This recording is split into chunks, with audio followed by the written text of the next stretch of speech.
మనమంతా గోవిందా గోవిందా అని పిలుస్తాం కదా, కానీ ఎప్పుడైనా ఆలోచించారా తిరుమల స్వామి ఎందుకు భూమిపై స్థిరపడ్డాడు?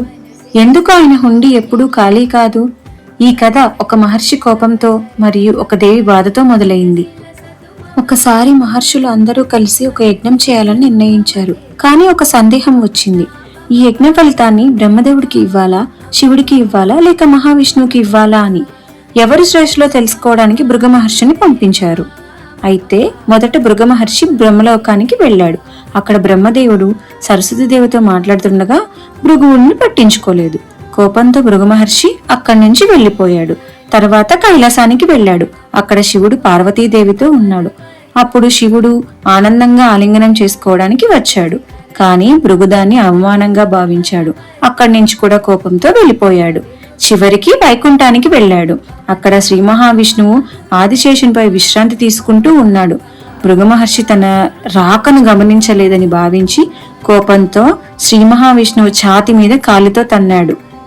అది సాధారణ ఛాతి కాదు, అక్కడే శ్రీ మహాలక్ష్మి నివసిస్తుంది. కానీ మహావిష్ణువు కోపపడలేదు. అతను భృగుని పాదాలను పట్టుకొని, మహర్షి, మీ కాలికి నొప్పి అయిందా అని అడిగాడు.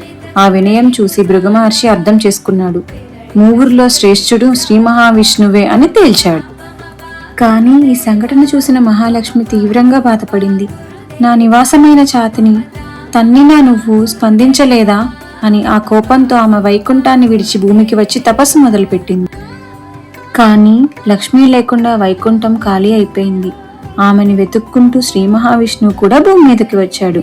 ఈసారి దేవుడిగా కాదు, శ్రీనివాసుడిగా.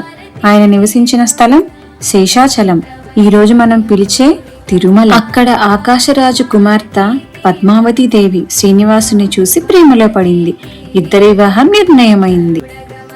వివాహానికి ధనం అవసరమైంది. అప్పుడు శ్రీనివాసుడు కుబేరుడి దగ్గర అప్పు తీసుకున్నాడు. మాట ఇచ్చాడు, కలియుగమంతా భక్తుల ద్వారా ఈ అప్పు తీర్చుతాను. అందుకే తిరుమల హుండీ. అందుకే మనం హుండీలో వేసే ప్రతి ఒక్క రూపాయి ఒక దానం కాదు, స్వామి అప్పు. అది తీర్చే భాగ్యం మనకు కలిగింది ఈ కలియుగంలో. మన శ్రీనివాసుడు పద్మావతి దేవితో కలిసి తిరుమలలో నివసిస్తూ కలియుగంలో భక్తుల కోరికలు తీర్చే ప్రత్యక్ష దైవంగా నిలిచాడు. అందుకే అంటారు కలియుగ దైవ ప్రత్యక్ష దైవం శ్రీ వెంకటేశ్వర స్వామి అని. మన దగ్గర సంపద లేకపోయినా భక్తి ఒక్కటి ఉంటే చాలు, స్వామి ఖాళీ చేతులతో ఎప్పుడూ పంపడు. గోవిందా గోవిందా.